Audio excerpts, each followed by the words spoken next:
छात्रगणः नमो नमः। मम नामः राकेशः। चलिए हम लोग पिछले क्लास में बिहार बोर्ड 10वीं कक्षा का संस्कृत विषय पढ़ रहे थे, जिसमें पहला वीडियो पीछे हम केवल संस्कृत का परिचय किए थे और आज हम लोग ग्रामर पोर्शन का बिंदु वर्ण और वर्णमाला और स्वरों की चर्चा करने जा रहे हैं। सबसे पहले पिछले क्लास में जो संस्कृत का हम लोगों ने परिचय दिया था, जिसमें व्याकरण की परिभाषा उसमें हमने नहीं बताया था, तो व्याकरण, संस्कृत व्याकरण, ये व्याकरण की परिभाषा पाणिनि के अनुसार क्या बताया गया है। पाणिनि के अनुसार व्याकरण उस शास्त्र को कहा जाता है, यानी पाणिनि शिक्षा के अनुसार व्याकरण उस शास्त्र को कहा जाता है जो हमें सही गलत का बोध कराता हो, अर्थात जो हमें शुद्ध शुद्ध पढ़ना, लिखना, बोलना सिखा दे, उसी को व्याकरण कहा जाता है। ऑब्जेक्टिव के तौर पे पिछले क्लास में हमने कहा था कि अष्टाध्यायी के लेखक कौन है, तो पाणिनि है और इस रचना को सूत्रकार के नाम से भी जाना जाता है। और पिछले क्लास में हमने ये भी कहा था कि त्रिमुनि के अंतर्गत कौन कौन मुनि शामिल होते हैं, तो कात्यायन, पतंजलि और पाणिनि। पाणिनि की प्रसिद्ध रचना अष्टाध्यायी और पतंजलि की प्रसिद्ध रचना महाभाष्य और कात्यायन की प्रसिद्ध रचना वार्तिक है। अब व्याकरण की परिभाषा हो गई। व्याकरण को भाषा का प्रवेश द्वार भी कहा जाता है। इस प्रकार से पिछले क्लास में हम लोगों ने संस्कृत का परिचय किया था। आज का जो हमारा टॉपिक है, आज का जो हमारा बिंदु है, वो आज का बिंदु है, सबसे पहला जो प्रश्न बनेगा कि वर्ण क्या है, वर्ण किसे कहते हैं। तो वर्ण आप लोग पढ़े होंगे, हिंदी हमारी राष्ट्रभाषा है, मातृभाषा है, आप लोग बचपन से ही पढ़ते आ रहे होंगे कि वर्ण भाषा की सबसे छोटी इकाई होती है, अर्थात भाषा की सबसे छोटी से छोटी भाषा, खास करके जो वर्ण है, वर्ण भाषा की सबसे छोटी इकाई होती है, जिसे वर्ण या अक्षर कहा जाता है। अर्थात कहने का मतलब ये, जिसका खंड या टुकड़ा ना किया जा सके। यहाँ पे समझेंगे, किसी भी छोटी से छोटी ध्वनि को, परिभाषा वर्ण का, किसी भी छोटी से छोटी ध्वनि को, किसी भी छोटी से छोटी ध्वनि को वर्ण या अक्षर कहा जाता है। यहां पे जो अक्षर लिखा हुआ है, जैसा कि हमने कहा, किसी भी छोटी से छोटी ध्वनि को क्या कहा जाता है, वर्ण, और वर्ण को क्या कहा जाता है, अक्षर भी कहा जाता है। आ प्लस क्षर, आ का अर्थ होता है नहीं और क्षर का अर्थ होता है खंडन। जिसका खंडन ना किया जा सके, जिसे खंड या टुकड़ा ना किया जा सके, उसे क्या कहते हैं, वर्ण। और वर्ण को क्या कहते हैं, वर्ण को एक और नाम से जानते हैं, अक्षर। आ प्लस क्षर, आ का अर्थ होता है नहीं और क्षर का अर्थ होता है खंडन। जिसका खंड या टुकड़ा ना किया जा सके, उसे क्या कहते हैं, वर्ण या अक्षर। तो वर्ण की परिभाषा आप लोग कॉपी कलम निकाल लेंगे। और जैसा कि मैंने बोला कि वर्ण क्या है, तो वर्ण किसी भी छोटी से छोटी ध्वनि को वर्ण या अक्षर कहा जाता है। किसी भी छोटी से छोटी ध्वनि को वर्ण या अक्षर कहा जाता है, अर्थात जिसका खंड या टुकड़ा ना किया जा सके, उसी को वर्ण कहा जाता है। और वर्णों के समूह को क्या कहते हैं, वर्णमाला कहते हैं। सही क्रम में लिखे गए वर्णों के समूह को क्या कहते हैं, वर्णमाला कहते हैं। क्रम सही होना चाहिए। तो वर्णों के समूह को क्या कहते हैं, वर्णमाला। और वर्णमाला के मुख्यतः दो प्रकार होते हैं। वर्णमाला के मुख्यतः कितने प्रकार, दो प्रकार होते हैं। वर्णमाला के मुख्यतः कितने प्रकार होते हैं, दो प्रकार होते हैं। वो पहला क्या है, तो वर्णमाला के प्रकार में पहला जो वर्ण है उसका नाम है स्वर वर्ण और दूसरा का नाम है व्यंजन वर्ण। पहला स्वर वर्ण और दूसरा क्या है? व्यंजन वर्ण।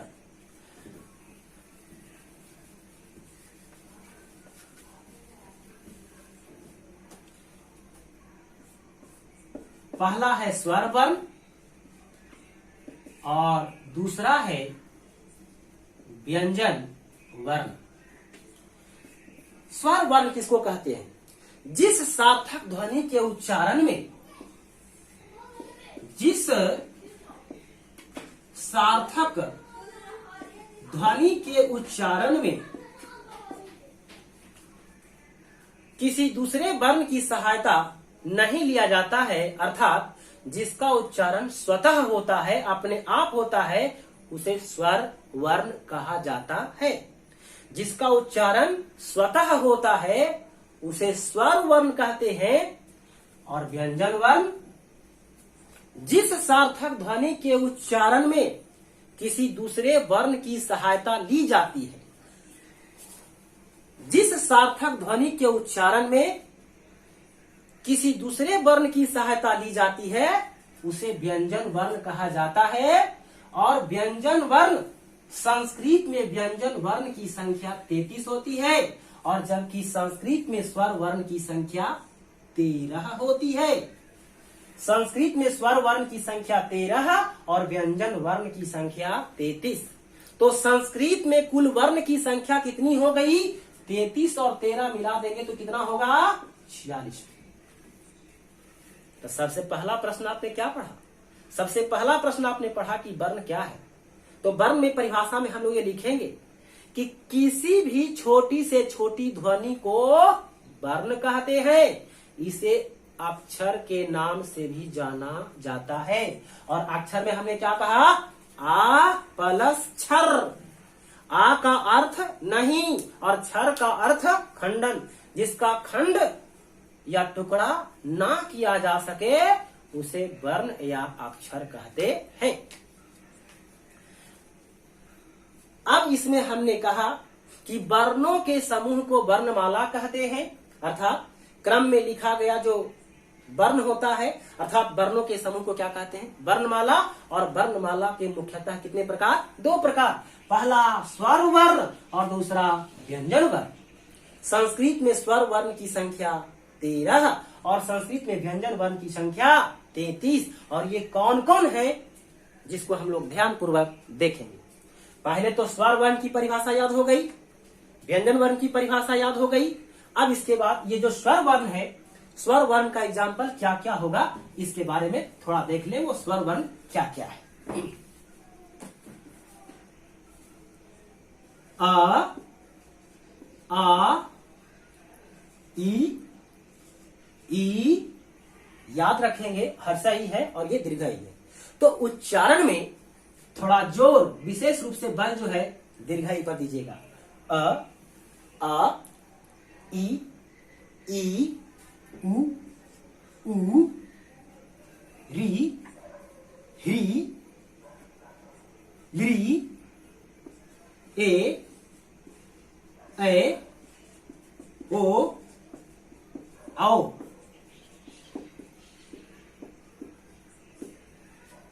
ये जो आपका स्वर वर्ण जो है 13, आ ई उ री ह्री ली ए ओ औ, ये आपका स्वर वर्ण टोटल 13 हो गया। और ये स्वर वर्ण के अंतर्गत नहीं आते हैं, ये खास करके इसको शामिल भी किया जा सकता है, लेकिन ये अयोग्य वाह है, अयोग्य वाह। तो स्वर वर्ण की संख्या कितनी हो गई? 13 हो गई। और व्यंजन वर्ण की संख्या कितनी हो गई? 33 हो गई। तो व्यंजन वर्ण के अंतर्गत आपने यही पढ़ा कि जिस सार्थक ध्वनि के उच्चारण में, जिस सार्थक ध्वनि के उच्चारण में किसी दूसरे वर्ण की सहायता ली जाती है, जिसे क्या कहते हैं? व्यंजन वर्ण कहते हैं। और संस्कृत में व्यंजन वर्ण की संख्या कितनी होती है? संस्कृत में व्यंजन वर्ण की संख्या 33 होती है। और वो 33 कौन कौन है जिसके बारे में हम लोग देखें। व्यंजन वर्ण का मतलब जो वर्ण होगा वो आधा अक्षर कहलाएगा। लेकिन हाँ, एक बिंदु और थोड़ा ध्यान देंगे। अभी हमने कहा कि वर्णों के समूह को वर्णमाला कहते हैं और वर्णमाला मुख्यतः दो प्रकार के होते हैं। वो कौन कौन होते हैं? तो पहला हमने कहा कि स्वर और दूसरा क्या? व्यंजन। ऑब्जेक्टिव के तौर पर आपसे पूछा जा सकता है कि स्वर वर्ण को आच्च वर्ण, स्वर वर्ण को आच्च वर्ण भी कहा जाता है और व्यंजन वर्ण को हल वर्ण के नाम से भी जाना जाता है। ऑब्जेक्टिव में पूछ सकता है कि स्वर वर्ण को एक और नाम से जानते हैं, उसको बोलते हैं आच्च वर्ण। और ये आच्च वर्ण क्या होता है इसका अगला वीडियो में हम बताएंगे। तो स्वर वर्ण को आच्च वर्ण के नाम से भी जानते हैं और व्यंजन वर्ण को हल वर्ण के नाम से भी जानते हैं। अब व्यंजन वर्ण की संख्या संस्कृत में 33 होती है। तो सबसे पहला जो है आपका कवर्ग, चवर्ग, टवर्ग, तवर्ग, पवर्ग। कवर्ग में क, ख, ग, घ, ङ, च, छ, ज, झ, ञ, ट, ठ, ड, ढ, ण, तो, थ, द, ध, न, प, फ, ब, भ, म। कवर की संख्या 5, चवर की संख्या 5, टवर की संख्या 5, तवर की संख्या 5, पवर की संख्या 5। तो अब यहां ध्यान देंगे तो सभी में 5 5 है। 1 2 3 4 5। तो 5 गुना 5 बराबर कितना होता है? 25। 25 वर्ण हो गया। अब यहां पे जैसा कि सबसे पहले हमने कहा कि व्यंजन वर्ण जिस सार्थक ध्वनि के उच्चारण में किसी दूसरे वर्ण की सहायता ली जाती है उसे व्यंजन वर्ण कहते हैं। जितने भी वर्ण होंगे, अगर किसी वर्ण को लिखना होगा तो दूसरे वर्ण की सहायता हर हालात में लिया जाता है। अगर हम एग्जाम्पल के तौर पे लिखते हैं कि क, लिखते हैं क, तो इसमें क हलंत अ, इसमें स्वर वर्ण क्या रहा है? स्वर वर्ण आ रहा है। अर्थात ये स्वर वर्ण की सहायता से ही खास करके व्यंजन वर्ण का उच्चारण होता है। व्यंजन वर्ण को मुख्यतः 3 भागों में बांटा गया है। या व्यंजन वर्ण के 3 प्रकार होते हैं। व्यंजन वर्ण के कितने प्रकार हो गए? 3 प्रकार होते हैं। अब जैसे व्यंजन जो वर्ण है इसके 3 प्रकार हैं। वो कौन कौन है? तो सबसे पहला बिंदु है स्पर्श व्यंजन। कौन सा व्यंजन? स्पर्श व्यंजन। और दूसरा है अंतःस्थ, अंतःस्थ। और तीसरा है ऊष्म, ऊष्म व्यंजन। स्पर्श व्यंजन, अंतःस्थ व्यंजन और ऊष्म व्यंजन। स्पर्श व्यंजन, अब ये सवाल उठता है कि स्पर्श व्यंजन है कौन कौन है? तो का से लेकर, कहां से लेकर? का से लेकर मां तक, का से लेकर के मां तक का वर्ण, का से लेकर के मां, का से लेकर के, का से लेकर मां तक का वर्ण स्पर्श व्यंजन कहलाता है। और स्पर्श व्यंजन की संख्या कितनी होती है? 25 होती है। ऑब्जेक्टिव में अगर आपसे पूछा जाए कि स्पर्श व्यंजन क्या है, तो का से लेकर के मां तक का वर्ण क्या कहलाता है? स्पर्श व्यंजन। और स्पर्श व्यंजन की संख्या कितनी? 25। कितना? 25। अब इसके बाद चलते हैं अंतःस्थ, अंतःस्थ व्यंजन।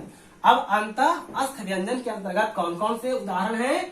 तो य, र, ल, व, य, र, ल, व। अंतःस्थ व्यंजन का एग्जाम्पल क्या हो जाएगा? य, र, ल, व। तो 25 और 4।